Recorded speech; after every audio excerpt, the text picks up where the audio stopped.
Hello, what nuts? Humpty Dump nuts and Macklin Celebrant nuts.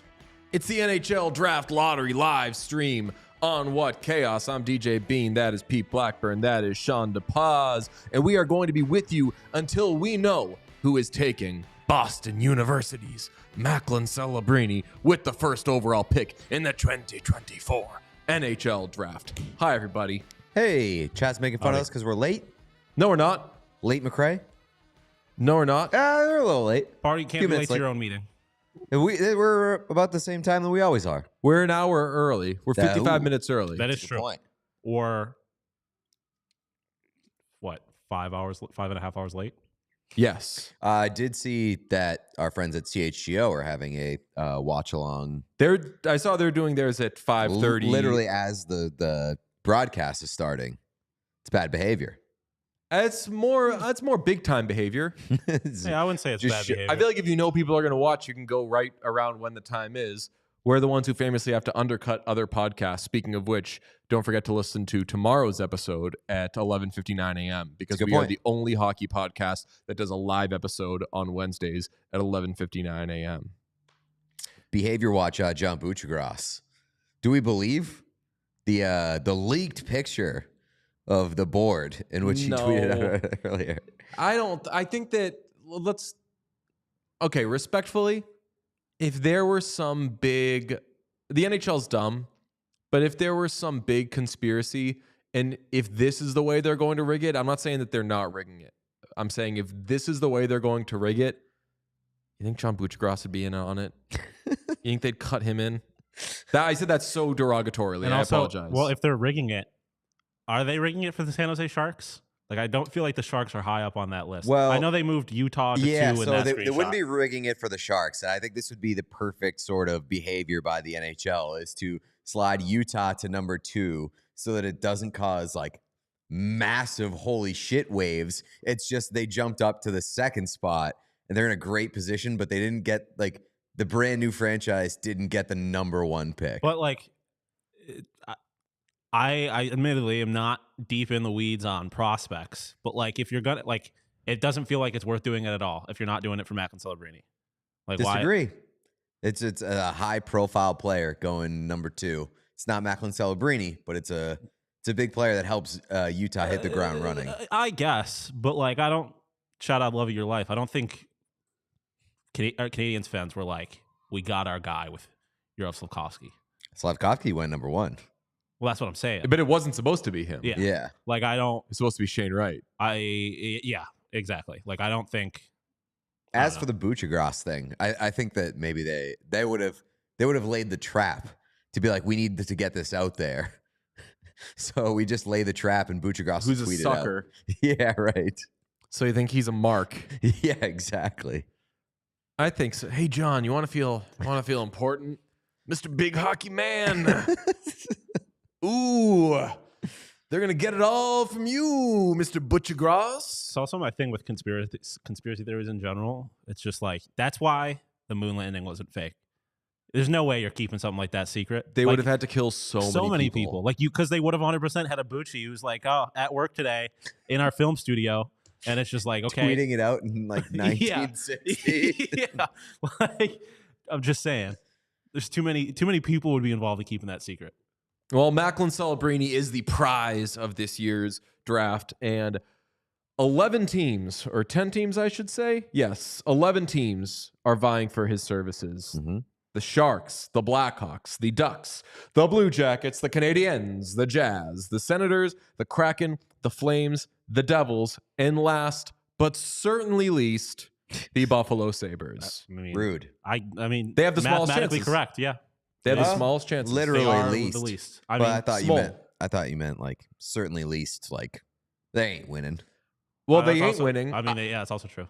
but Most mathematically speaking, Macklin Celebrini, though, I think is the perfect level prospect for the, that team won the lottery again, or that team gets another high pick. The Sabres certainly aren't to the level that the Oilers were in the 2010s. But if there were like a Connor Bedard type and either the Blackhawks or the Sabres won the lottery this year, people would be like, haven't those guys gotten enough really high picks? Or the Devils, something like that. I think that Celebrini is the perfect non-McDavid or Bedard level prospect that I don't think people could be too mad. That sounds like disrespect to Macklin Celebrini, but it's just emphasizing that this is not somebody who is expected to be like it's not Connor McDavid. one of the very best players in the NHL. So I think and it's not like Lafreniere, but it's like somewhere in between, I would say. Yeah. I mean, like I don't know. It's not like we've watched this guy a million times. Yeah, but and, just I mean, from what I've seen of him, he hasn't really like blown my socks off. But everybody seems to be saying that like he could be very, very good. Not like generational, but very, very good. I mean, he would literally be the first player that's won the Hobey Baker to be drafted first overall. that's so weird. Well, That is very, very strange. I joked about it in my video, but I do think the Jack Eichel comp is like I think that is Jack Eichel is like a very, very good hockey player. He's not Connor McDavid, obviously, but he could be that level of player, I think, eventually. So what do you want to get out of first overall? I mean, obviously you want to get a Hall of Famer out of the first overall pick, but is somebody who is just a top 25 player in the league, like, that's awesome. Yeah. If you get a top 25 player in the NHL, that's awesome. And if this, let's say the Sabres, who traded Casey Middlestat, if they plugged him in and now he's their first or second line center for years to come with what they got for Casey Middlestat, I feel so good about the Sabres make the playoffs next year. Mhm. Bet, declaration, whatever it may be. Everybody could use this kid. Yeah, I mean, there's definitely everybody could use this kid, especially because plays down the middle. Like a center is always nice to have, except as you'll see in the Devils video made by Greg Wyshynski for the ad campaigns. He wants Max Celebrini to convert to a goaltender for the Devils. So It is tough when you're one of those teams where it's just like you really are just a goalie away, and you have a top 5 pick. It's just like, well, listen, if you get a top five pick, you could trade for a goalie. That is true, but also, I guess that's still to my point. Like, what goalie is good enough that could be traded that they would trade for a top 5 Like, pick? which goalie is worth Goalies don't get risking? traded anymore for a lot. Yeah, like they're not like huge gets. would you trade a top if you're, let's say you're the Toronto Maple Leafs, you have the 5th overall draft pick. Are you trading the 5th overall draft pick for Connor Hellebuck? Do both sides of that say yes?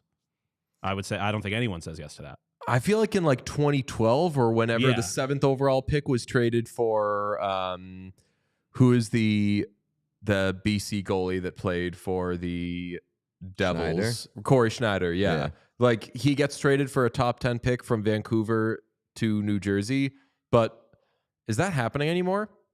Probably like, not. What were the because Bruins going to get for Olmark if they moved him?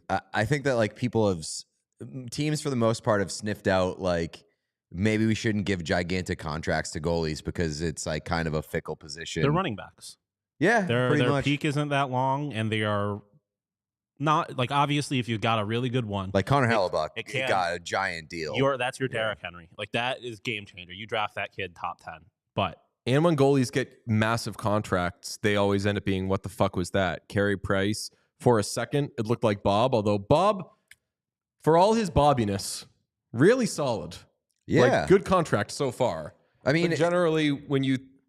without Bob, like the Panthers don't make the Stanley Cup final last year. Mm. They're not as good this year. Like jury's out on what they're going to be this round. But like, if they're going to make a run this year, it's probably going to be due in large part to Bobrovsky. Somebody in the chat said, didn't the Bruins want PLD for Ullmark? I'm pretty sure that is a rumor that we made up. No, we didn't make it up. Was some of that out there? I think that was when people saw. I think people just started putting a lot of things together. There were rumors that Ullmark was supposed to get traded to LA, and they were like, well, who does LA want to get rid of? I cannot see the Bruins. Well, I think for show purposes, it'd be hilarious. I cannot see the Bruins wanting Pierre-Luc Dubois. I have said several times the only Bruins jersey you're getting me in is a Willie O'Ree jersey. It is a Willie O'Ree jersey and a Pierre-Luc Dubois jersey. It would be fucking. Well, you'd be celebrating it because you'd be like, both black men, right? Because you'd be you'd be wearing the jersey of a stick of dynamite that is in the middle of something that you hate. Yeah. So you would take that, but the Boston Bruins and Don Sweeney and Cam Neely, who overpaid for David Backes, who earmuffs, overpaid for Nick Foligno, they care so much about character that, especially in the case of David Backes, they were like, no, you don't have to be good. We just want you, buddy. You seem like a nice guy. I cannot see them being like, you know what? Pierre-Luc Dubois. Yeah. Not that Pierre-Luc Dubois is a bad guy, but he's just a guy where it hasn't worked out every place that he's gone. And Rob Blake yesterday had to throw water on the rumors that he might buy out PLD after the first year of an 8-year contract. We were going to get to that today in the show, but we did so many fucking things. That is such a tough look that you have to say right after you sign somebody that you're not going to buy them out. That's so tough. Yeah, they're in bad shape. We have a bunch of pitch videos from fans or people associated with teams giving their explanations as to why their team should get the first overall pick. Pete mentioned Greg Wyshynski's video for the Devils just a few moments ago. Let's start off by watching that. The Devils have the 10th best odds at the first overall pick. Hey, it's Greg Wyshynski of ESPN, a native of the land of Taylor ham, egg, and cheese sandwiches and Bruce Springsteen, to tell you why the New Jersey Devils deserve to win the NHL Draft Lottery. Now, the Devils have only moved up in the lottery 4 times in the last 11 lotteries, which tells me that 63% of the lotteries held since 2011 have not included the Devils leapfrogging a number of poverty franchises to draft the likes of Jack Hughes and Nico Hischier. Clearly, that's not enough. I can think of no NHL franchise that deserves Macklin Celebrini more than the Devils, provided that he can make the difficult transition from number 1 center to starting goaltender. If the guy went to BU, I think he's smart enough to figure it out.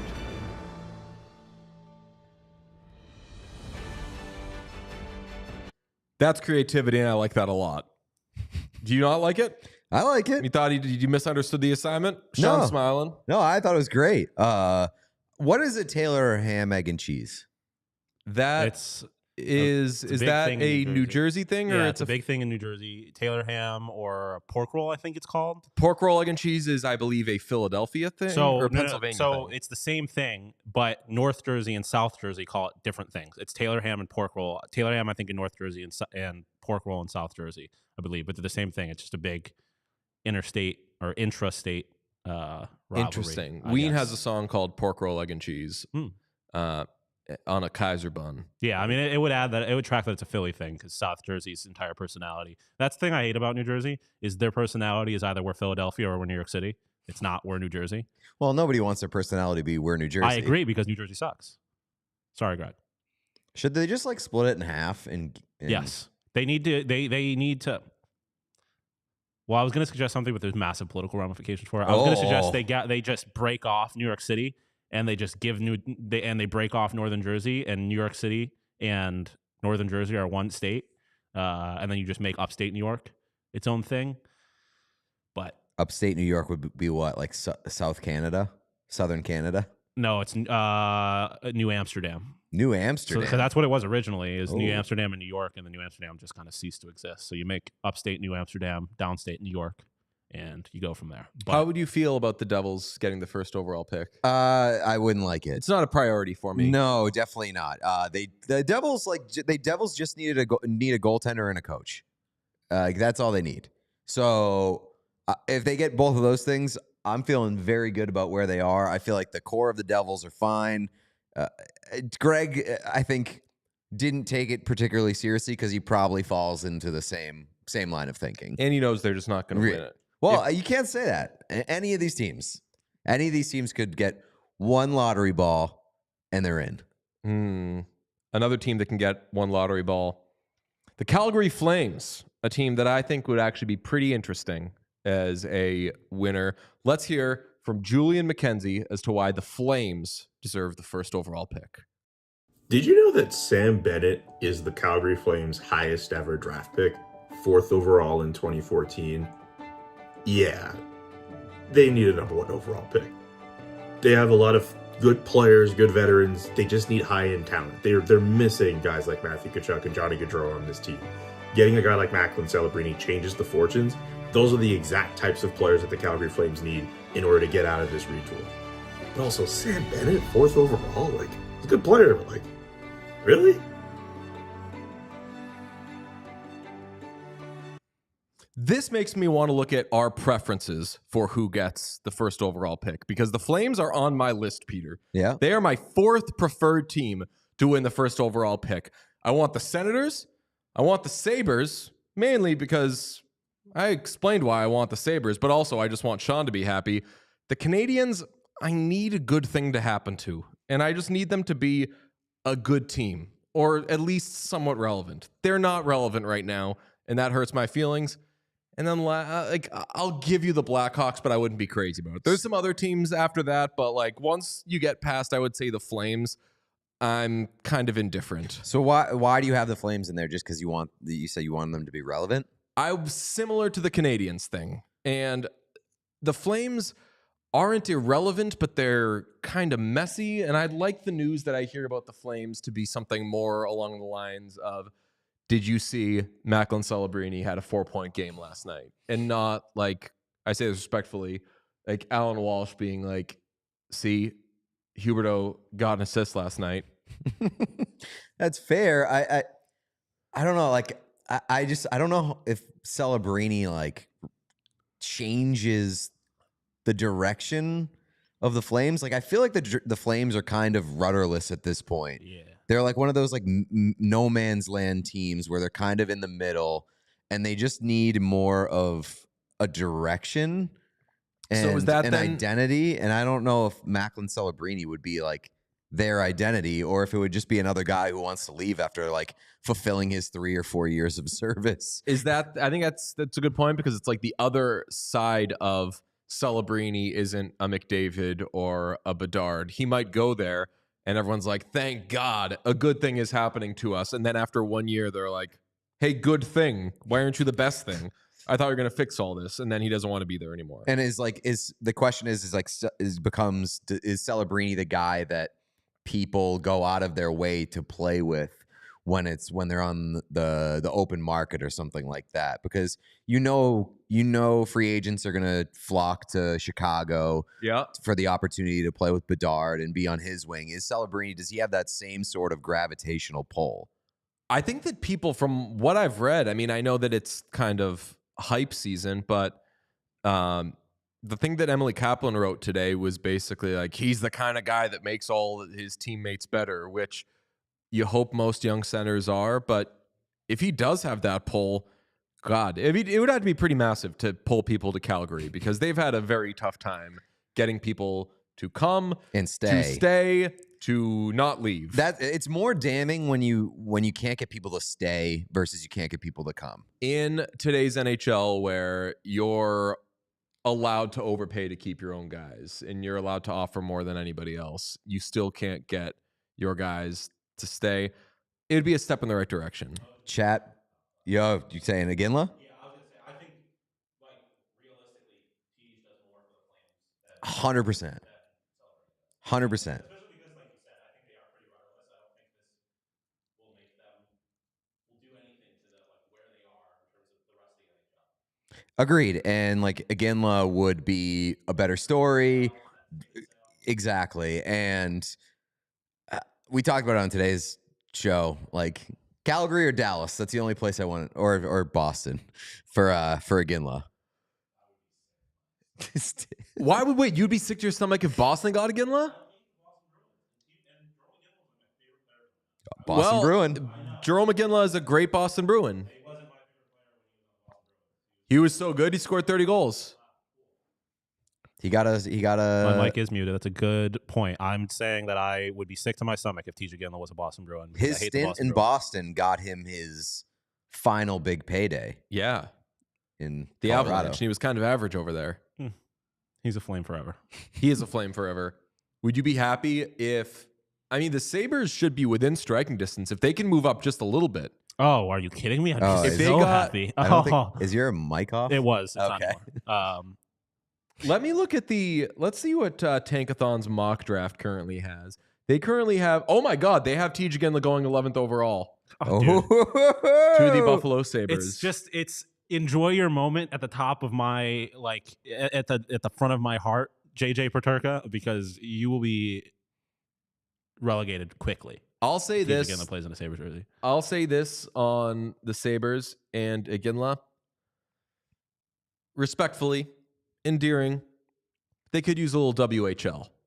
Iginla's a WHL guy. Yeah, absolutely. That room could use a scotch Yeah, WHL. no, I if you know agree what I'm 100%. saying. Are you saying, does that mean that like the Sabres are soft guys a in the little bit. room, Sabres are soft. pussies? They're a little soft. You're Okay. saying And that. I don't think They're a I don't little know. soft. I don't know how much of that is even their fault. It's like when it was the thing I've brought up a bunch when Middlestat left, and he was like, "Oh, this is what a real team looks like." Basically, like they haven't had any accountability, and so they've gotten soft. I don't think that it happened with Lindy, and I think Tej as a W guy would be the kind of guy that might respond well to or to Iginla or to Lindy. And also, I will say, if I'm living in a world where the Buffalo Sabres are playing playoff hockey, and Iginla is playing, and Lindy Ruff is our coach, I'm getting transported back to 2007 real quick. You know your franchise is in a good spot when you draft a 17-year-old looking for him to show up and provide accountability and kick everybody's ass. Be Same nice. thing happened last year. Zach Benson. Why not? I think he was drafted 11th overall too. The team with the best odds to win the first overall pick is the San Jose Sharks. I'm a little mad at them. We will speak to Cam, our friend No Sleeves, in just a little bit. First, let's see his sales pitch as to why the Sharks should win the first overall pick. Why do the Sharks deserve the first overall pick? Patrick Marleau, Joe Thornton, Ryan Clote, Joe Pavelski, Timo Meyer, Tomas Hertl, and hell, even the all-star Danny Heatley. They're all gone. And to simply put it, the Sharks aren't fun anymore. Our D-Corps could probably all play in the AHL. No one knows if our captain is ever gonna play again. Our pets' heads are falling off! On top of that, the best moment for the Sharks the last 3 years was a game titled the Oil Shark Bowl, in which the Sharks famously embarrassed the Oilers to the point they had to fire their head coach, leading to a spark. But listen, our one top 6 forward on the roster looks to be one of the more dynamic young prospects in the game in William Eklund. Our 4th overall pick last year dominated collegiate hockey and famously shot his shot with Tate McRae. Screams confidence. But more importantly, make the Sharks fun again.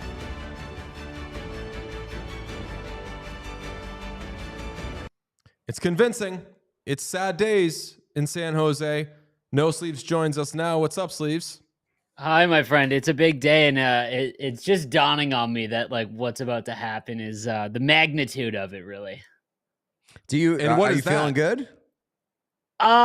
So it's funny when you have like we finished last overall. Obviously, that means it was a really tough year to watch. But everyone gets excited. You have the best odds, but you also have a 75% chance of losing. Mm-hmm. And I gotta say, don't love those odds. But what's scarier is that there's no fallback. Like last year, Bedard was number 1, and obviously you wanted to win number 1.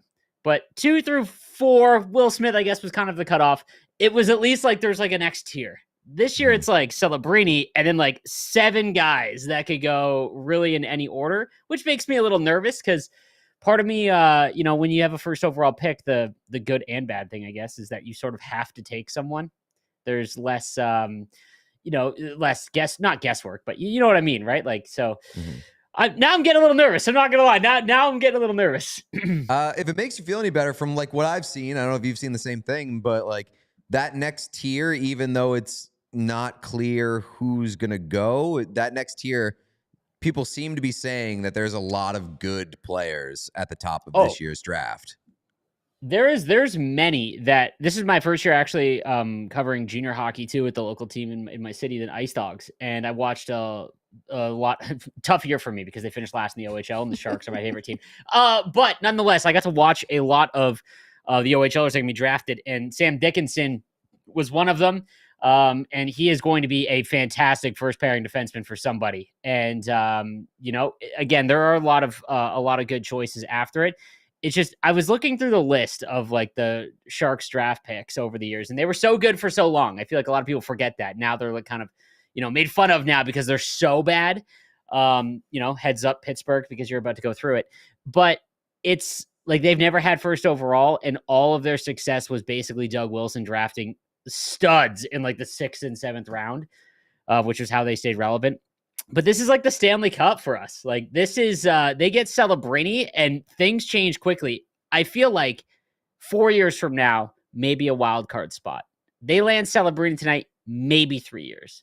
It speeds things up one more year. Not to mention like the Will Smith combo, Eklund in my promo turned out to actually be a top 6 NHL player, which is awesome because that was desperately needed. But, if they don't get first, at least they can only fall to 3, and just please, not the Devils.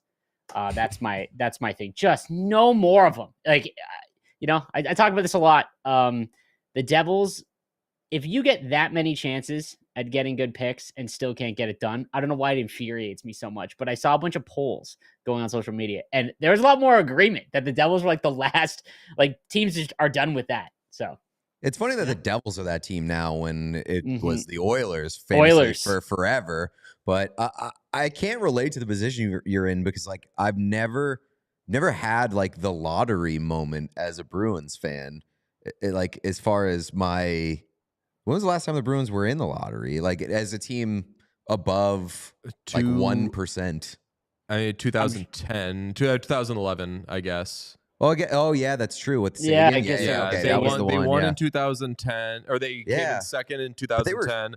They had the 10th pick in 2011, and won. Hey, in 2011, they took a Niagara Ice Dog. How about that? What's with those Ice Dogs? It's always defensemen there. It's Alex Pietrangelo. Yeah. It's your Dougie Hamilton. You think I didn't know that shit? Fuck you, Sleeves. Let's go. I love it. OT legend Carter Verhaeghe, also a former Ice Dog. Jason Robertson. So Ryan for a Strome. franchise, right? Oh my goodness. I love this. I love this out of you. Okay. All right. You mentioned the Flames. They're in your list. Also, we're fighting because you took the Sharks out of the top 5. Who's your coach? I understand. And it made no sense. I'm in agreement with you here. Okay. It makes no sense because you're going to hire someone and they're not going to do any better. And then in 3 years, they're going to have to fire them to get like now we're pushing. So maybe it's David Quinn. But the Flames, I had them. I posted a list of like what teams I want. I had the Flames, I think like 4th worst odds that I would love to see them not win it. And the reason being is because they need to be bad. They have always been painfully mid, and to their detriment, it just keeps them in the wild card. And if they get Celebrini after they started to tear things down, it just keeps them there for like another decade. They need to bottom out. Like, Brian Burke famously said, you either get good fast or get bad fast. And the Flames are just have a hard time being bad. It's a compelling argument because, again, watch, Celebrini's going to come into the league and be better than McDavid. But, I don't think that, that if he goes to, like, a middling team, he gets them to being a great team or, like, okay, this can be the face of your franchise type of thing. Yeah, I think that out of the teams that can win, the only ones that would probably make the playoffs, so him and Buffalo would be one. New Jersey, but ugh. And then that's maybe the Senators, but man, the Senators are getting, they got bailed out with the Stützle pick because, as a Sharks fan, famously, we didn't get Stützle, but they wouldn't have Stützle if the season didn't get cut short. I think a lot of people forget that the season got cut off and the Sharks, because the bottom 7 teams didn't get invited to the bubble. So they couldn't play out their season. They just got stuck because they were going through a really bad stretch where Carlson was hurt for the 40th time. So had that season played out, their roster was still not a playoff team, but not 3rd worst in the league. So that really hammered them. And Ottawa gets Stützle if that ends up being Drysdale or they fall to like 6, and that completely changes their organization. But Senators are kind of going through it too, where they're like, it's time to make the playoffs, and I don't know if they deserve another, maybe a first overall pick. Senators are a weird team for me because it seems like they should be further along, and they keep doing what I consider the right things. Like they're doing a lot of good stuff, and it's just not leading them anywhere. It's a lot like Detroit. Detroit did it this year. If they didn't shoot themselves in the foot down the stretch and just want to not make the playoffs, for that long stretch, like Ottawa should be right there. I think going into the season, that's what it was. Ottawa, Buffalo, and Detroit. 2 of those teams are going to make the playoffs, and then they didn't. But as a Sharks fan, I will say this. I talked about this on stream. The Ducks rivalry is no more. It's there in proximity, but there's no Perry and Getzlaf are gone. So it's very hard to have a rivalry just because of in the past, but all the players there isn't really like any, sense of it. That would be one of the most electrifying teams in like the next 3 years. If Celebrini goes to the Ducks, I'd hate it because I have to watch the next decade of it against the Sharks, but I think that that would be pretty electric. I'm back and forth on the Ducks. Anybody who is watching right now, and I just looked, our numbers are very good. Please make sure you are subscribed to this channel. We do episodes Monday through Friday during the playoffs, noon ET, except on Wednesday when we do unprecedented 11:59 a.m. live shows. We also do watch-alongs whenever games go into overtime. We are on here until the game ends, and we do a bunch of fun, ridiculous stuff. Check out today's episode with Katie Nolan. It was an absolute blast. Yes, thank you very much. Also, hit like on the on this video, please. Wow, that's a first ever Dave like spike. I'm famously the like spike reminder guy, but I figured I'd just jump in and do it real cleanly. A very fascinating team to potentially win the lottery would be the Chicago Blackhawks, who have the second best odds. Here to make his sales pitch is Barstool Chief. All right, hey, how you doing? It's lottery week. It's Macklin Celebrini week. That means it's for this team, Chicago Blackhawks week. Even if you hate the Blackhawks, you need the Blackhawks to win it. You want to hate us. You want us at the top of the league. You want us to win it for the 3rd time in, 15 years, whatever it is. Patrick Kane, Connor Bedard, Macklin Celebrini. You want that barn rolling in May and June where it's so loud you can't even hear Jim Cornelison singing the anthem. It's good for you. You want to hate us. You want us back on top. That's what we need. That's what the whole league needs. Macklin Celebrini to Chicago. Cam, your Sharks have the best odds. The Blackhawks have the second best odds. You'd be upset if you did not win Macklin Celebrini, but would it be an extra gut punch if for 2 years in a row the Blackhawks got the first overall pick? The only one worse would be the Devils. But yeah, they are number 2. They are number 2. I think it would be I love parity in sports. I think that's what makes it fun. I love when new teams win. And you have a dynasty of 3 cups. It's just, and then you fall into Bedard and Celebrini for the next 15 years. Like, it's just enough's enough. Let's move on. The only reason that it would make me upset is because it would be following like the exact same Kane Taves script. But from like a hockey fan and as like a fan of wanting to see the NHL succeed and wanting to see Connor Bedard actually get to play with NHL talent, it would be intriguing. And I think it would be good for the league to get Chicago as many good players as they possibly can get. And you're talking about Bedard and Celebrini in the Winter Classic next year, which would be pretty sick, presuming that he plays in Chicago next year. I would kind of be into it. I wouldn't be as mad as everybody else seems like. And a lot of these non-super duper star center prospects do play a lot of wing in their early years. Sagan did it in Boston. Seth Jarvis has been doing it in Carolina. You could start this kid out playing with Connor Bedard. They'd still suck. It would be so much fun though. And I know there is it is reminiscent, Pete, of Kane and Taves.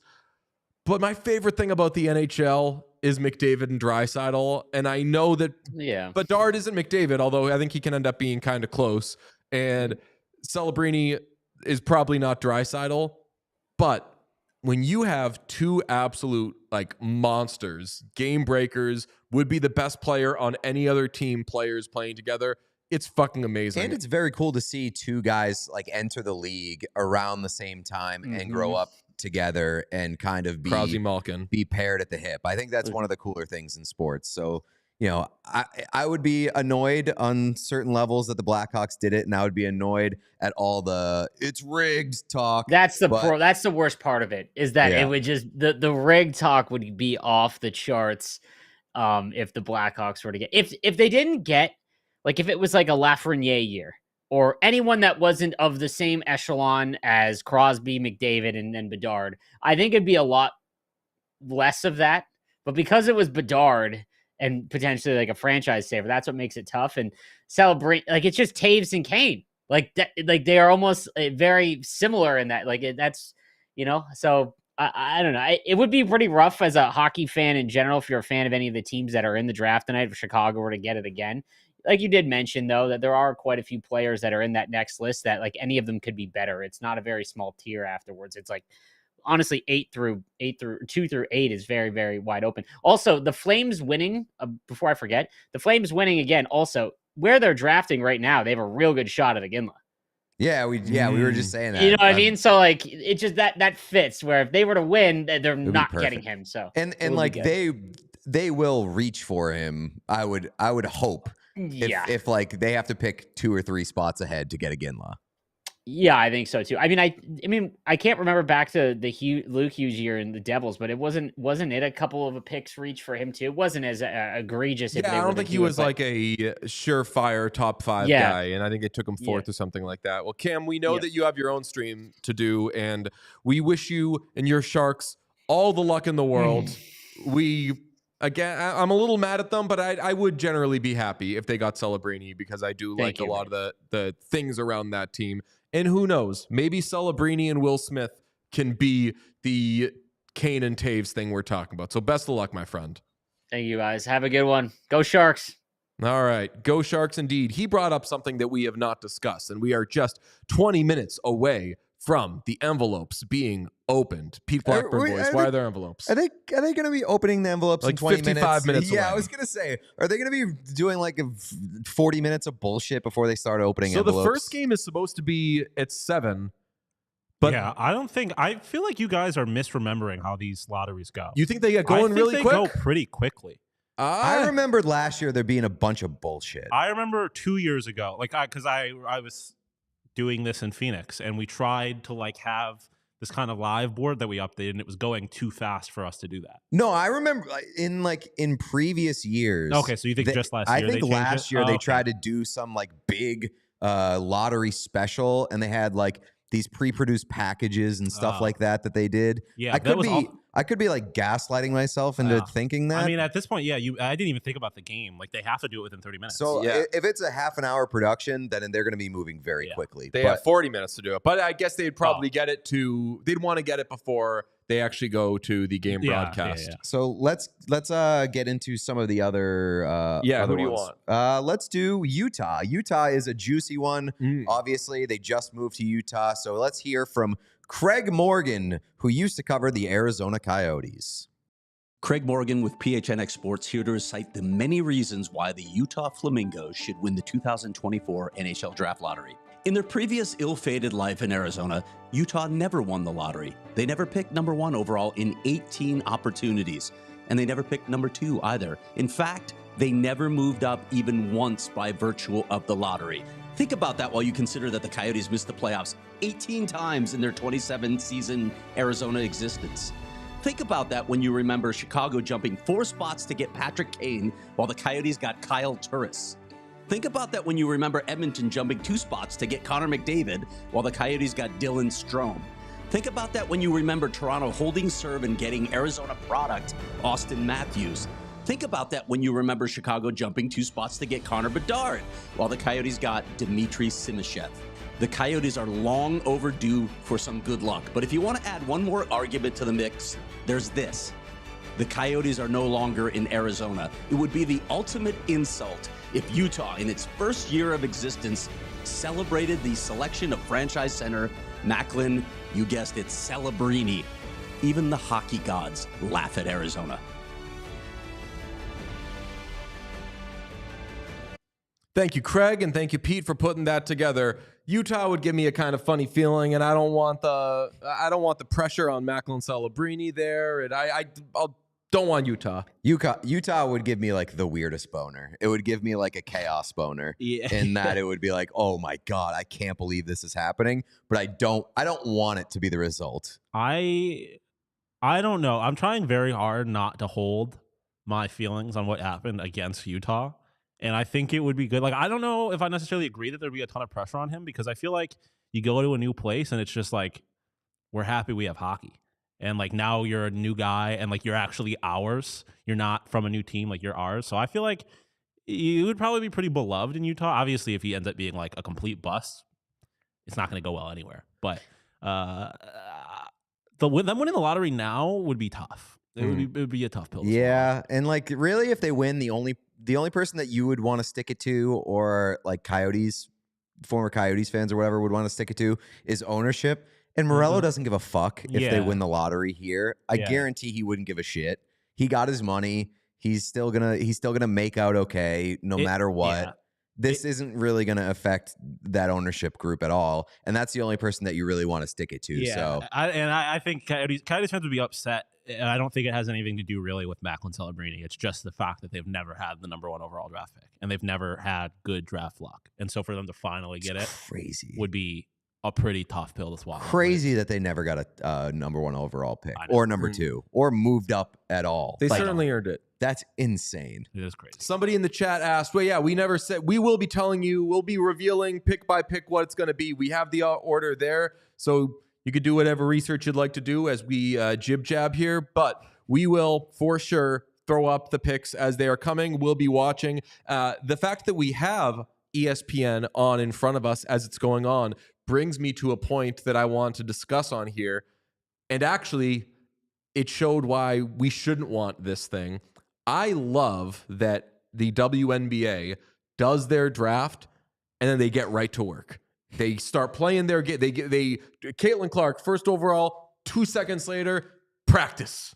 Get to practice. Well, first she's got to get harassed by a by Greg Doyle. Yeah. Work. Get in there. I love the idea of that, and I wish that hockey could do something like that. Yeah. It's so impossible. You'd have to change like junior seasons or college hockey seasons or a lot of seasons.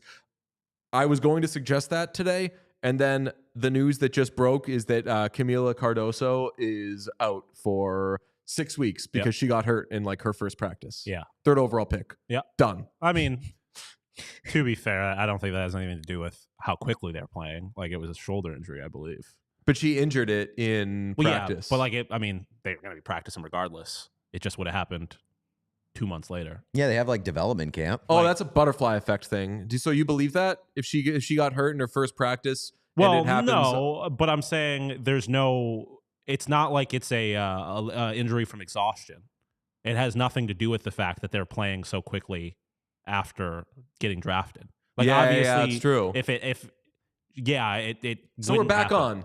So I want Celebrini's ass. You don't have enough time to sell jerseys though, because if somebody gets hurt and you're like, oh fuck, they're hurt. I was going to buy their jersey, but now they're not going to play for like 6 months. I'm not going to buy their jersey. Yeah, that'd be pretty tough. Like if Caitlin Clark got hurt right now, you're not considering what jerseys I buy.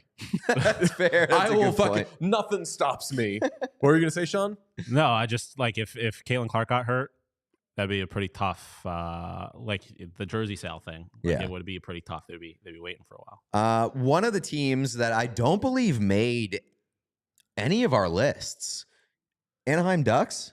The Anaheim Ducks make either of our any they of our were lists. On my list, and I took them off. Yeah, they're the most middle to make of the room pack. for the Flames. I don't really give a shit if they. I care, and I think that they would be a awesome destination for Macklin Celebrini, but the Ducks already have so many good forwards to look forward to that I don't think that they need them. But we'll let Mike Hammer, a violent gentleman, make his pitch because I think it's a good one.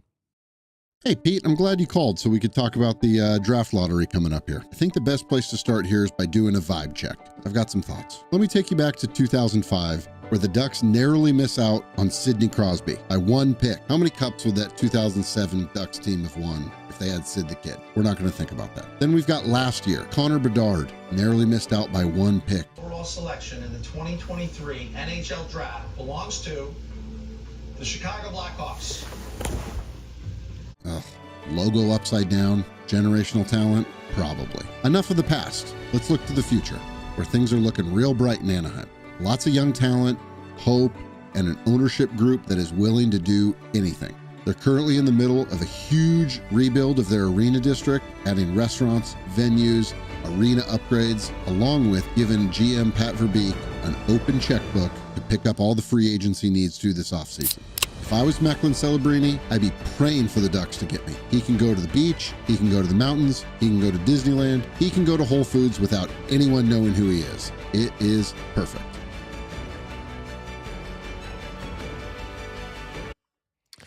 Number one, I love the actual footage from last year's lottery, and I love that Hammer is not one of those guys that's like plays it up for the camera or screams. Nah! Like his reaction was so genuine. We like just Dangle.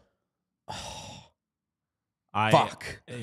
What I was gonna say before we play the video is like my biggest question about Celebrini in Anaheim is like what, like a TV show, what character does he play? They've got so many, like, they've got a villain. They've got two, really. They've got, like, everyone loves Frank Petrano, Zegras, and Gauthier. Gauthier, obviously, different ways that they're villains, but, like, they have a likable villain and a disliked villain. They have just, like, a fun, well-liked goal scorer in Frank Petrano. They have, like, Leo Carlson. They have Leo Carlson. They have Terry, like, yeah, cool honestly, kind of fuck the Ducks. defenseman. You don't get to have more nice shit. But, them getting Celebrini would for sure be like, all right, so anybody wants Zegras? It facilitates the end of Trevor Zegras. That is That's true. what I said today. Where like the reason my sales pitch for the Ducks is if they get him, Zegras is probably gone. But they have so many likable. I mean, we didn't even name Troy Terry. We didn't name Craig McTavish. Like Mason McTavish. Craig might be a little old. No, there is veteran leadership. Craig McTavish. Like they've got a really, really good future and bright future no matter what. The number one reason that I'm not rooting for the Ducks here is they don't deserve anything until they change their branding. Agreed. And you may not have noticed, but the branding that I attached to like the tail end of that video, go back to the Mighty Ducks and go back to the old colors. Awful behavior, F- behavior that they haven't switched yet. Although this could be the catalyst. That could, I mean, I do expect them to make the switch when Fanatics takes over and starts doing like many of the redesign stuff. But not until that happens, you don't get any more nice shit. Man, if they got Macklin Celebrini, they could still load manage Leo Carlson next year. They just make Celebrini their first line center and be like, take it easy, baby. Who else we got? We want to do somebody. Yeah, we're closing in on these picks being revealed. A favorite of mine. You know what? Let's do the Blue Jackets. Can we get Nasher on the Blue Jackets making his pitch for them to get the first overall pick? The Columbus Blue Jackets deserve the #1 pick in this year's draft. Let me tell you why. Despite being the worst franchise in NHL history, aside from maybe the Coyotes, RIP, the Blue Jackets have never won a draft lottery. 24 years I've been going to the games. 24 years at the bottom of the standings. 24 years without a first overall pick. Aside from Rick Nash, who we had to trade up for. We've got a new GM coming in, potential new coaching staff coming in, and we have Adam Fantilli that's going to turn this ship around. You know who else could help? A first overall pick. What better time than now? We've been selling out our barn while losing every single game. Sure. Oh! None of it makes sense. That's why we deserve that #1 pick. This is the year. Let's go. I love the Blue Jackets. I love Nasher. Love Rick Nash. Love everything about that franchise. I don't want them to get Macklin Celebrini. I'd be happy if they did, but I don't want them to because this is what I want the face of their team to be. Sean, can you give me the camera? Nope, we don't. You can't. No, please. It's not on. Please. I can turn Bring it on. it up. Take a while. Get your ass up and walk it over. Sean, please. It's gonna take a second. I can turn it on. I'm just kidding. I'm just kidding. No, don't do your job. No. I'm fucking with you. No, I didn't know that. If you're watching at home, you do your job. And please subscribe to the YouTube channel. Please, please, please. we would very much appreciate your sub. Cost you nothing. And you can see all the daily content that we do. Love you. Thank you. Katie Nolan on the show today. It was an absolute blast. We discussed, hey, is anybody happy for the Bruins or enjoying this outside of Boston? Pete said, I bet. Sean looked at him like he was going to murder him and said, Tom Brady voice, child, please. Speaking of Tom Brady, Sean picked up on it earlier. Sean thinks that the only reason that nobody really roots for any Boston teams is because of Tom Brady and the Patriots. Yeah, someone had tweeted that at us, so I don't want to say that I came up with it completely on my own. But yeah, it is like, if it wasn't for Tom Brady, it would be a Celtics team that has one ring in the last 20 years, a Sox team that I don't think people would really plays hate baseball because people would dislike us, but they wouldn't be like the. But fuck people hate Boston. the Yankees more, Yeah. and so I think the Red Sox have a chance at being a little well liked because they're the antithesis of the Yankees. And then, it's the Bruins who have again won once in the last 20 years. Like, I don't think they would be like. I don't think they would still have much of a great chance at being like America's team or whatever. But I don't think they would be universally hated like they are now. Okay, well, I don't know if I want Celebrini to go to the Blue Jackets, but I do want a reward for Blue Jackets fans because Blue Jackets fans show out for one of the worst franchises in all of sports. And I say that as endearingly as I possibly can because the Blue Jackets aren't necessarily like abject failures. Like, they're trying their best and they're just not winning. They can't win, but the fans pack that building. They provide a real good environment and atmosphere, regardless of what quality of product is out on the ice. I just want them to finally be rewarded. the reason I don't want Celebrini to go there is the Blue Jackets are pulling themselves in a few different directions identity-wise. Are they a team that has 1 million players from Michigan? Are they a team that has 1 million college players? Or are they a team with some cool Russian guys on it? And I like the third one. We love Kirill Marchenko. This is our favorite guy. We got the Russian dolls in here that are just awfully poorly made. Very hard to open up. So I can't reveal the other guys in here. But trust, they got some fantastic Russian players on there. I like, mainly because of Kirill Marchenko. And if you're subscribed to our channel, please press subscribe. You can watch our amazing interview with him. It was the first podcast he'd ever done. Nicest guy in the world. I want that guy to be the face of his franchise. And what he says goes. So the fun Italian thing they have going on with Adam Fantilli, that can be a secondary thing. Kirill Marchenko is the face of that franchise. Why can't the secondary thing be Fantilli and Celebrini, the Italian bros? I'm getting a little like West Side Story off that. Okay, yeah, that's fair. Somebody in the chat says they show out because there's nothing else to do in Columbus, and that's coming from someone who used to live there. We've been to Columbus. Seems like a fun city. And I'll tell you what, there's a lot of places where there's a hockey team or a sports team where there's not a lot to do, and fans don't show out if the product sucks. Yeah. Yeah. So I don't know if I buy that. I think Columbus is just a really good sports city. I liked Columbus. I'm going to push a little bit back on the idea that there's like anything else going on there. Because at the time, it was like a ghost town. We were there when they were on break. Yes. But again, if the only other thing you have going on is the college. You can always find something else to do unless you're in like Edmonton. We never been to Edmonton. There weren't even people outside. People from Edmonton were like, we love the Oilers so much because it's all we got. We have a lot of people watching. Do we have any Edmonton people in this show, or do they just not care about the draft lottery at fucking all? They had their fill? Yes, right. Are they Oilers like, fans have had their fill of the draft lottery. No, thank you. All done with the bet. I mean, draft lottery has been very good to them. And if I was constantly involved in the draft lottery and then I was on the other side, I would go back to the party. I'd go back to the reunion and be like, I'm doing pretty good. We used to be you, not you anymore. I like that. They should be like here to host the. Yes. I know that Niall Yakupov has a very good relationship with Oilers fans, which is pretty cool. He comments on some of like the Oiler Nation stuff and is like, love you guys, go Oilers. And everyone's like, no, we love him so much. I love that. Niall Yakupov for in-arena host in Edmonton. That would be so cool. Funny.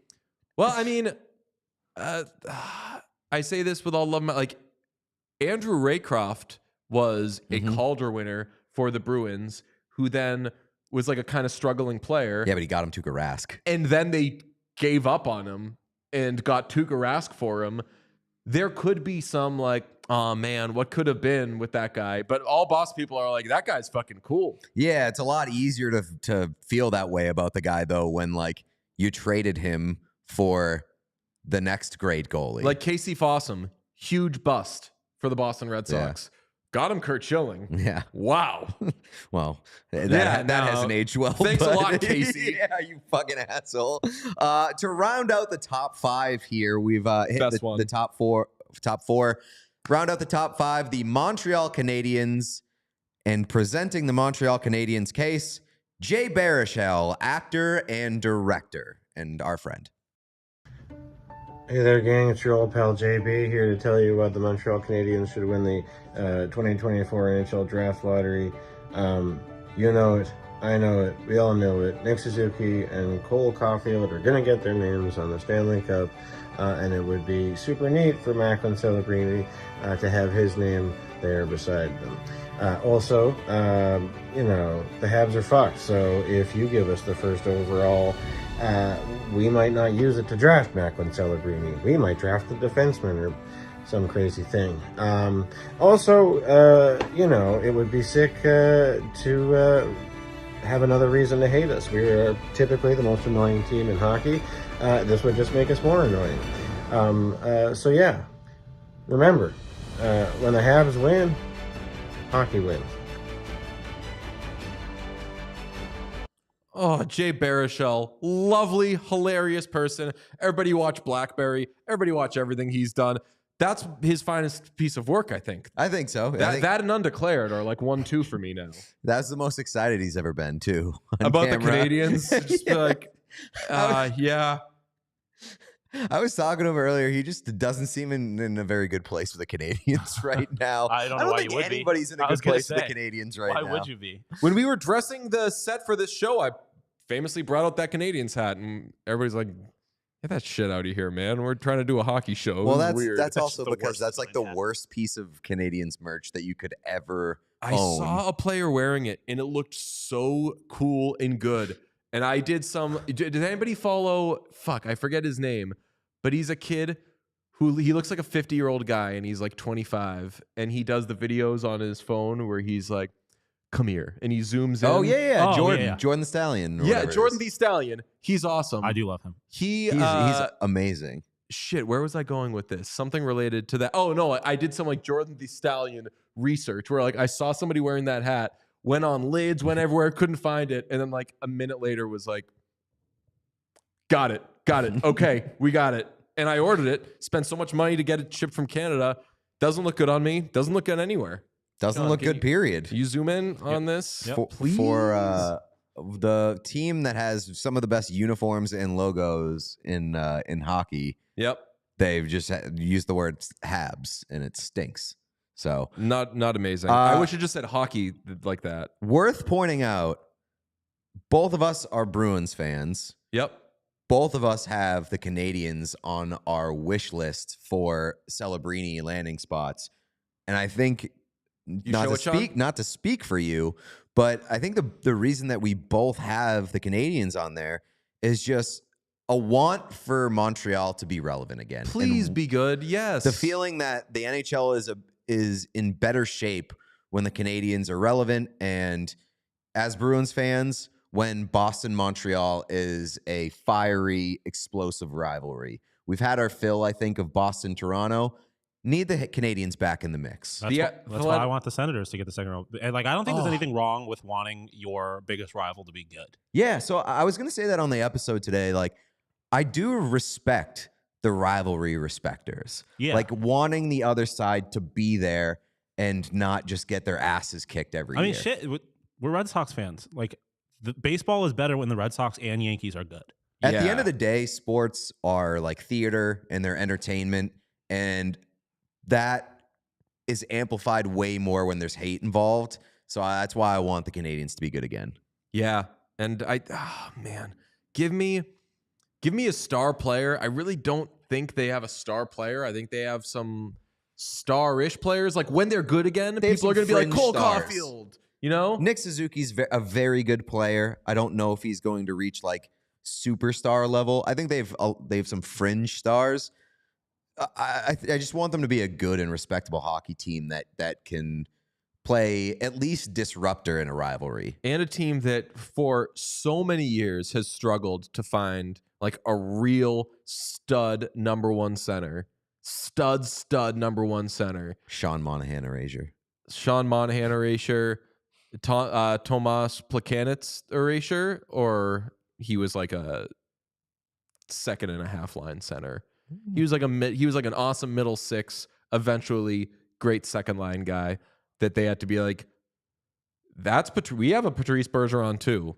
No. He just looked cool. Ooh, the lottery is coming up, though. ESPN is showing you don't have to watch on ESPN. You can do whatever you want. Second screen us, whatever. If you are watching, please subscribe because we have amazing content throughout the playoffs. We have amazing interviews with players that's already on our YouTube thing. If you want to watch, we did a sit down with Connor Bedard. That's amazing. It's on our YouTube channel. If you're enjoying this run that Jeremy Swayman is making for the Bruins, we did, I believe, the only show that has had Jeremy Swayman and Linus Olmark together for like a half hour to just talk about love and friendship and doing cool shit. The best. Hugging each other too hard. That was the best. So it's hard not to love those guys, but it's even harder when you watch our interview with them because they are the best.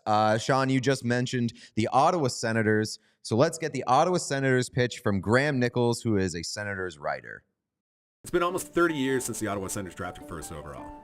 They've had that opportunity 3 times in their franchise history. The first was used to draft Alexander Digg in 1993, arguably one of the biggest busts in modern NHL history. The second time was in 95 when the team took Brian Berard. He refused to sign with the organization and was subsequently traded. The last time was Chris Phillips in 1996. Great senator, great pro, not the kind of talent that usually headlines the top of the draft class. If anyone needs some optimism, it's the people here in Ottawa. That was supposed to happen this fall when Michael Andlauer was introduced as the new owner. Instead, we've been treated to a turd sandwich. First, there was a Shane Pinto gambling suspension. Then another slow start cost head coach DJ Smith his job. Then it was revealed that general manager Pierre Dorian's sheer incompetence, who cost the team a future first-round pick because of his refusal or inability to disclose a list of teams that Evgeny Dadonov could be traded to. Keep in mind that this is a rebuilding team that has drafted Tyler Boucher and then used 2 other top 12 picks to get a season's worth of hockey out of Jacob Chychrun and Alex DeBrincat. If any fan base deserves a break, it's that of the Ottawa Senators.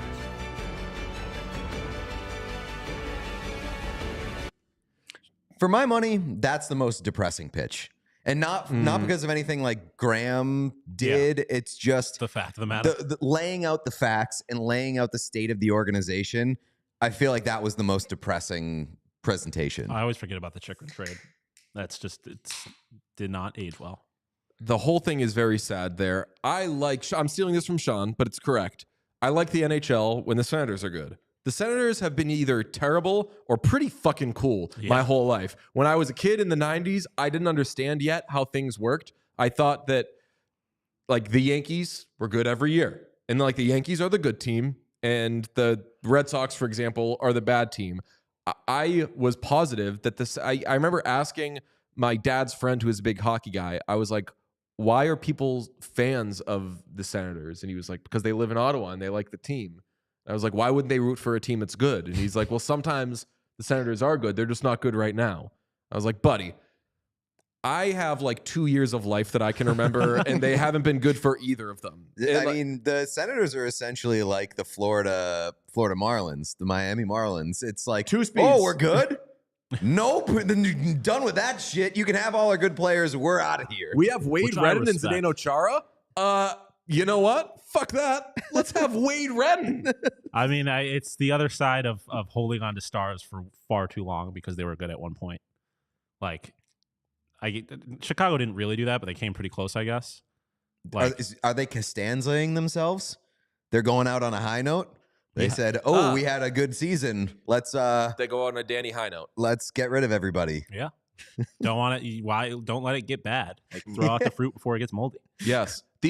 Another reason to subscribe to Chaos on YouTube, just press that button. It's very free. They just showed Sebastian Aho warming up for Game 2 of the second round against the Rangers. We were the first show to report.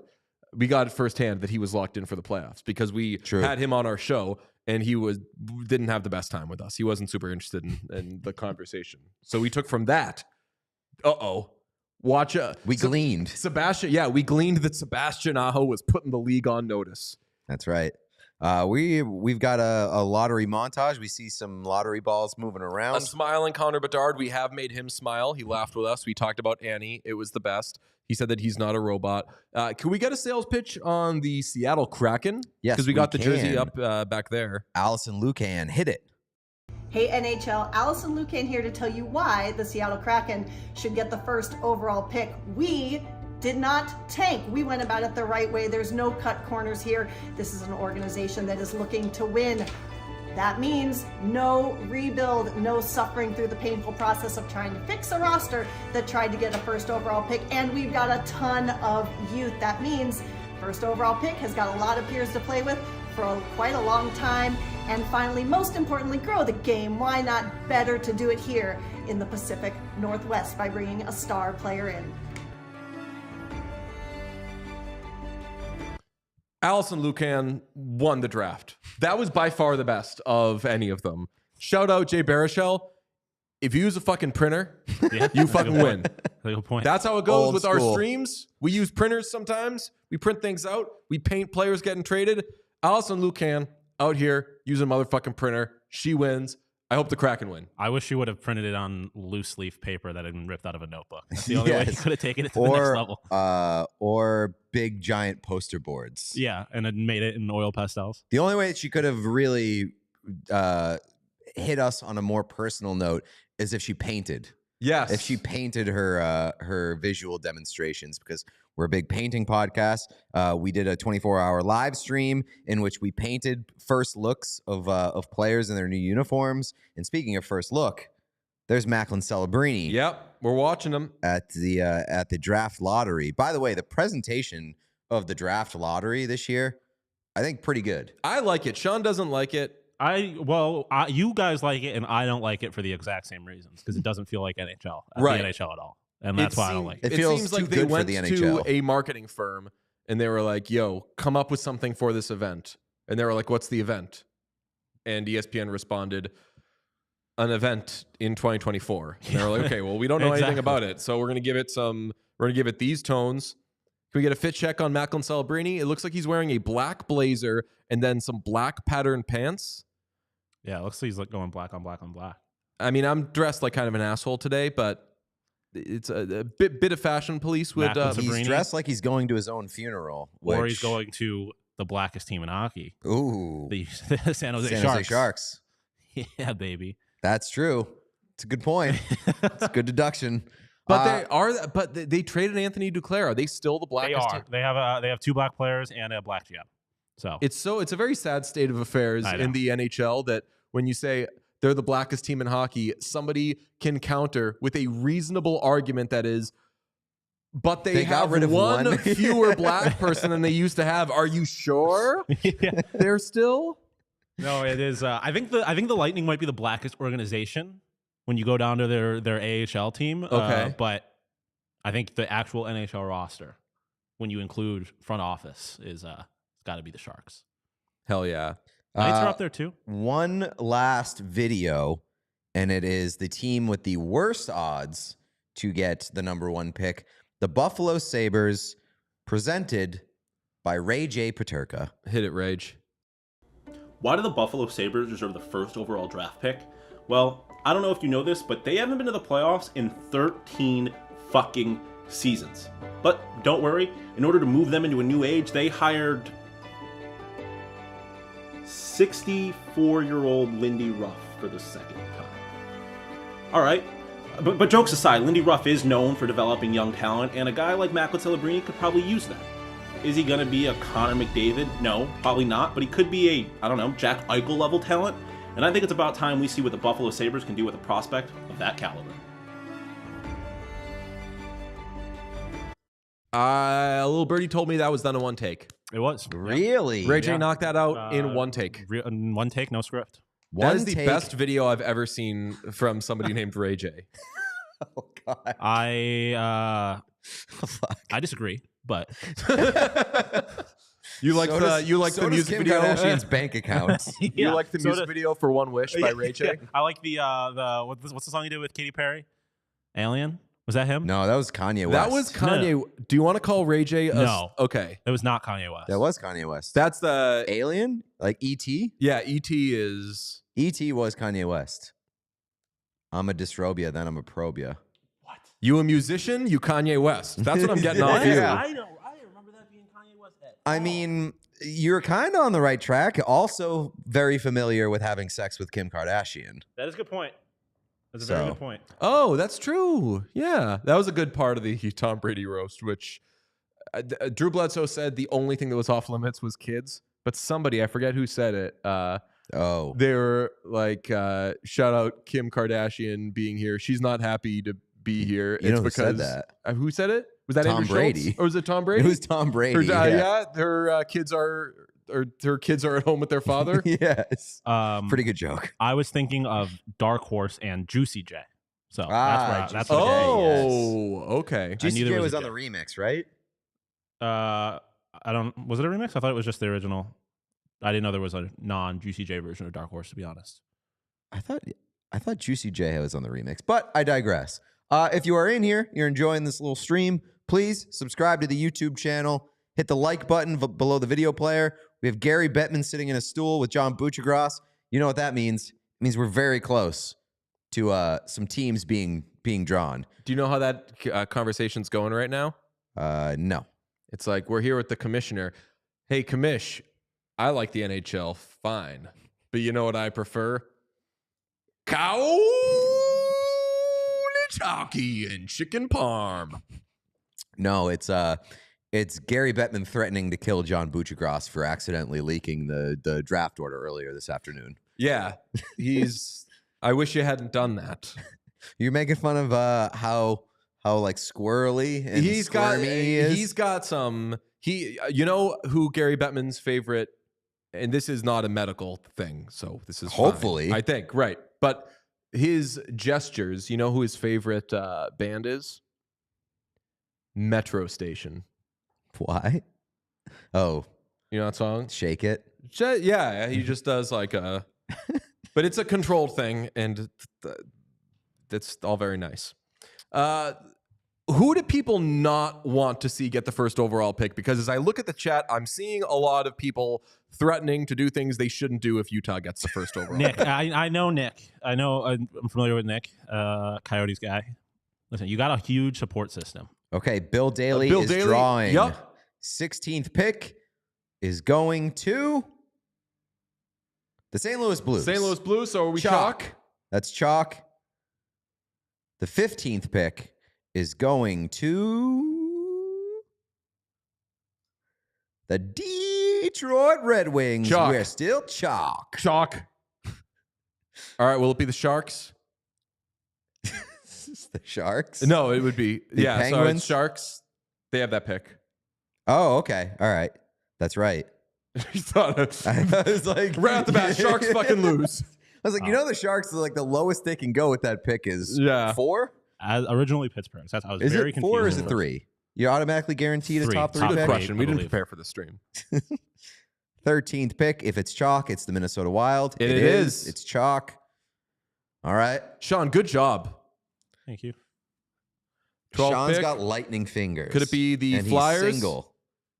It is the Flyers. The Philadelphia Flyers. Jeez. That took me a second. First 5 picks have been chalk, and now we have John Butchergross with Macklin Celebrini saying, "You ever eat a chicken parm, big guy?"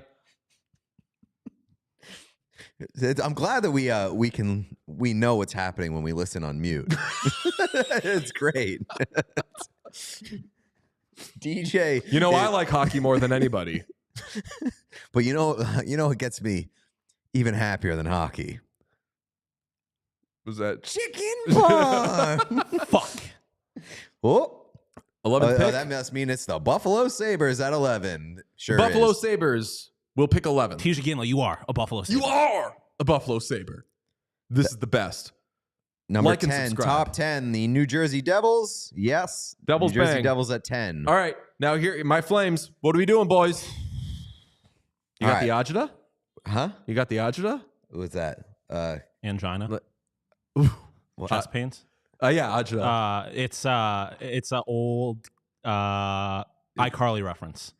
They were like, I have angina. They called it angina? Yeah. And they were like, what? And Was I'm it like, that, what's my maybe it guy's wasn't- name, Spencer? That guy Spencer was out of control. He on was that out of show. control. It might be mixing up with another Nicholas. No, we ate sandwiches earlier, and It would give you, this is the type of thing that would give you the agita. yes, I have it, and I also am uncomfortably full. At number 9, the Calgary Flames, maybe? Yep. Okay. The Flames. So You could be in Ginla trouble, Sean. at number 9. Yeah, that's incredibly tough scenes. Tisha Ginla, you are not the Buffalo Sabre. All right. Chalk would be the Kraken, and it is. All right, we're all chalk so far. Picks So, 8 through 16 are as expected. do you have a prediction for when things could get fucked up? Ooh, yeah, good question. Who makes it? It's not at 7 because that's the Ottawa Senators. We got chalk. All right, this is the big one. Utah. Here's where we find out if it's rigged. Utah was at number 2 on the leaked picture. So if Utah is not here at 6, we're in drama. And it is not rigged. Utah gets the 6th overall pick. Full chalk. The right Jazz. The Jazz. Oh, the Canadiens Montreal at Canadiens. 5, and we are having a chalkathon. We're having a fucking chalkathon. All right. I mean, I would just love to see a Chicago Blackhawks logo. I think I'd love to see a Chicago Blackhawks logo here. Or, yeah, have them drop 2 spots. Huh. But who's climbing? And Columbus, I think, would be my preference. Out of the Okay. 4 teams that are left, Columbus is the team that I most want to end up with Mac and Celebrini. I actually wouldn't hate it because I've said since the beginning, like early on in the season, I want to see Cole Yzerman go to the Blackhawks and like score 50 goals a year beside Connor Bedard. So I think with the way that the prospect rankings have been shaking out and some of these mock drafts have been shaking out, Cole Yzerman could be an interesting pick here. The 4th pick oh my goodness, is the Columbus Blue Jackets. The Columbus Blue I swear Jackets. to fucking God, if the Chicago Blackhawks get this pick, it was a lot more fun to talk about as a joke. Did I say I like the Blackhawks logo? I don't think I ever said that out loud. Sharks, Blackhawks, Ducks. So, Sean, can we get one more tweet out to the fine people? I just sent a crappy one from my own. Or Pete, you want to get on some retweets or whatever? Not really, because I have to be on yeah, top of Sean. No, don't. Sean's got Yeah, Pete and I will busy do it. behavior. Pete and I will do it. So, full chalk. Rock out with your chalk out. Rock Chalk Jayhawk. Megan Chaka is making is crunching the numbers for this one. I am gonna actually be very upset if the Chicago Blackhawks get the 1st overall pick. Sean, Agita watch Sean. You see Sean's doing it's this. like it's just kind of really hitting me now, and I know based on nothing because nothing has changed yet. It's been chalk, so they should just end up with the 2nd overall pick. But this is man, such a fucking that'd be some party. bullshit. That'd be some real bullshit if they got that. If I'm they not got sure that I would pick. be mad.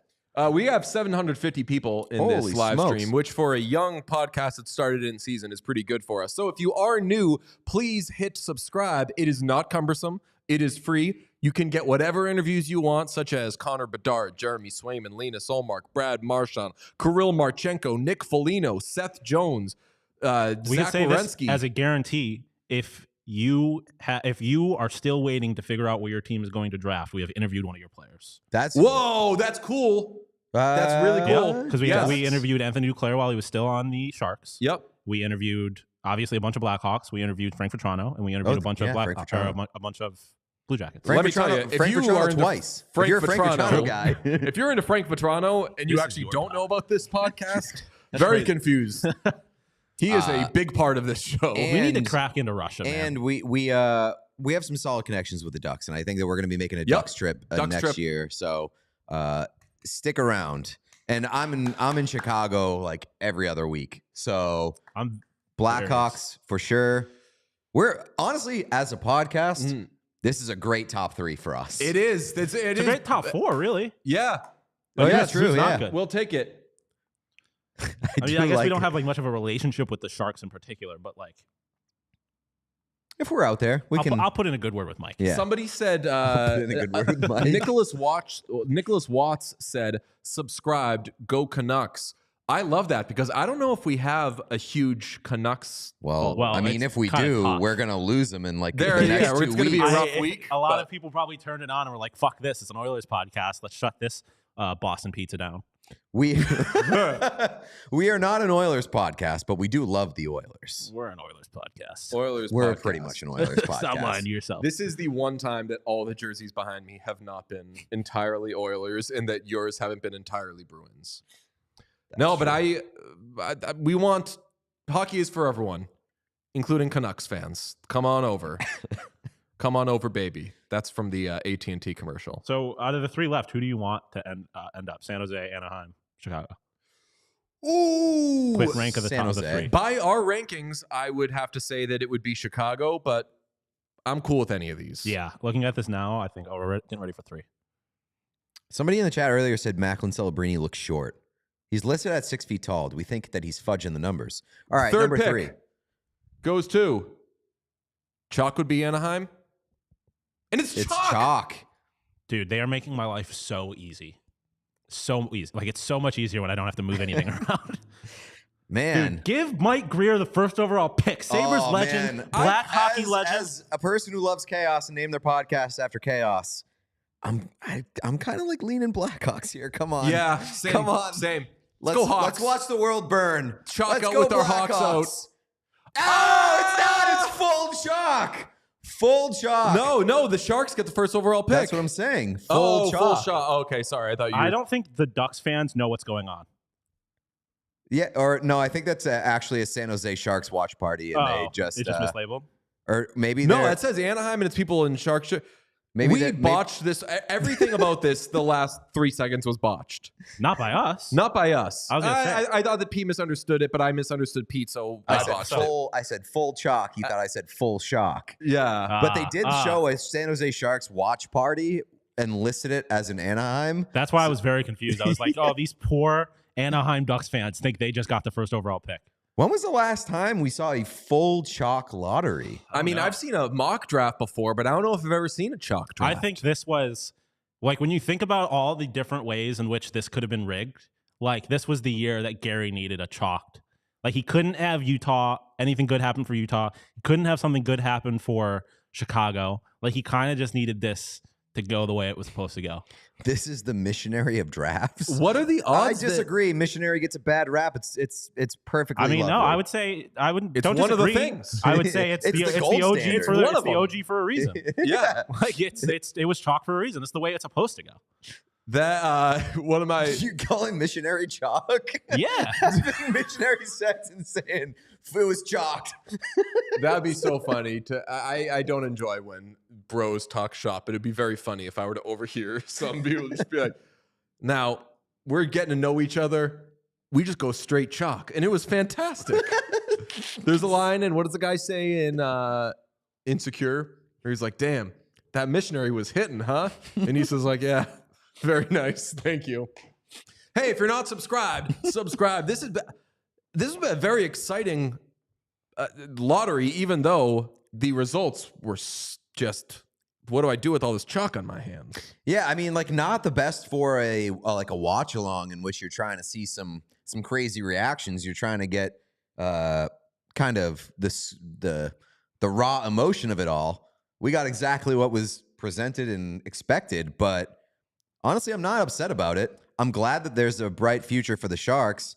We're seeing the Sharks fans live stream watch party. That guy dabbed. Fuck yeah. The Sharks. I'm all in on the Sharks. Well, that guy dabbed at the watch party. Now I'm back to being mad at the Sharks, though. Because if they hadn't fired David Quinn, then we're having this big BU party. And we could go tomorrow and, like, do stuff at BU because we're famously a Boston Pizza podcast. And we could go and just...